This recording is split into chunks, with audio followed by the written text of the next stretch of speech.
So, what's the difference between talking to somebody and actually communicating with somebody? I was having a conversation with a good friend, and he goes, "Man, Dan, it's almost like you can talk to anybody because you've been talking to a bunch of people in this room, and it's like you seem to be able to connect with everybody. What's your secret?" And it's not a major secret. It's just the simple things that I do to help me actually communicate with people and not just talk with people, right? Because I want to build a connection with people. The reason why I'm talking with them is because I want to actually talk to them, right? So here's a couple things I wanted to kind of give you a quick rundown of a couple things that I do to help me communicate with people. Number one is I listen. I actually try to listen to what people are saying. It's so important because in our brains, we're always trying to think of what do we need to say? What is the thing that we need to come back with? What do we need to actually say to them to help them in the conversation? Well, you don't need to help them in the conversation. You just need to talk. You just need to be able to listen, and then whatever they're saying, take a second and then respond. It makes it so much easier in communication if you're not actually trying to think of what to say next, but you're actually listening to what they're saying. And then when it's that time to speak, you then just let it flow.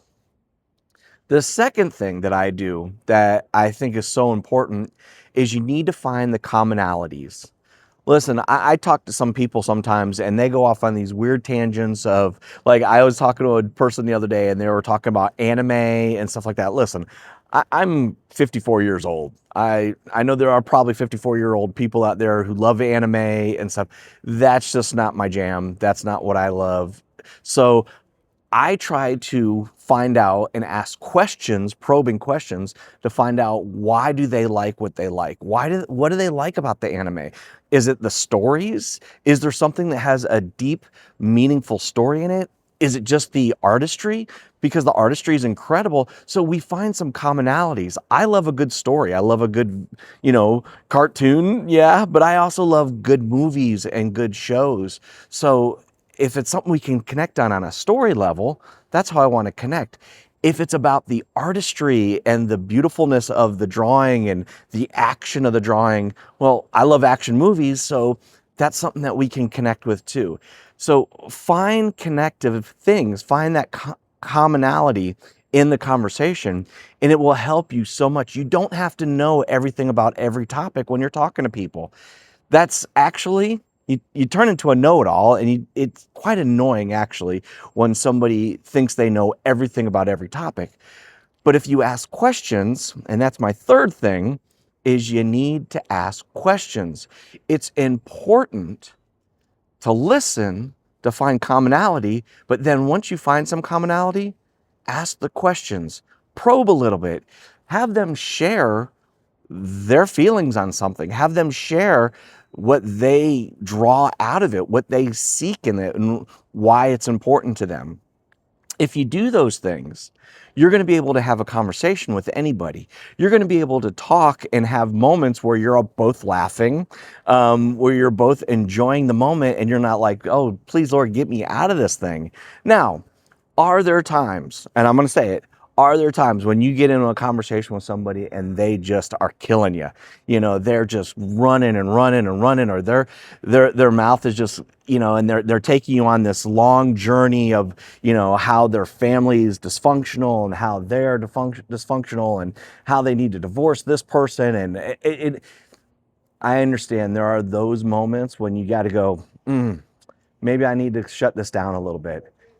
Be gracious, be able to walk away from a conversation without making a person feel like crap, without making a person feel like they're beneath you, because they're going through things and they're sharing that with you. And you know what? They might be raw right now. They might be that point of their communication, or they might be in that point of whatever they're going through where the only thing they can do is just share with just letting it go. So, three things I want you to do, all right? Number one, listen. Number two, find commonality. And number three, ask questions. And if you have to bail out of that, if you have to bail out of that conversation, be gracious and be nice. All right. How do you deal with conversations? And I'm going to tell you right now, I know how we do this video and stuff, and sometimes my sunglasses, they automatically fog up and they automatically get sunglass. So you know what? That's what exactly happened here. I stepped from the light into the shade, back into the shade, and back into the light, and my glasses are just driving me nuts. And I know if you if it's driving you nuts too, but put it in the comments because I'd love to hear if you didn't even notice what my sunglasses were doing, or if you noticed completely and it distracted you.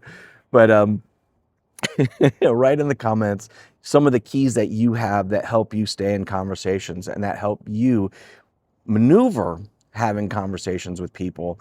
And please put those comments, like, subscribe, and we're going to enjoy a nice evening tonight and meet some more people. Okay.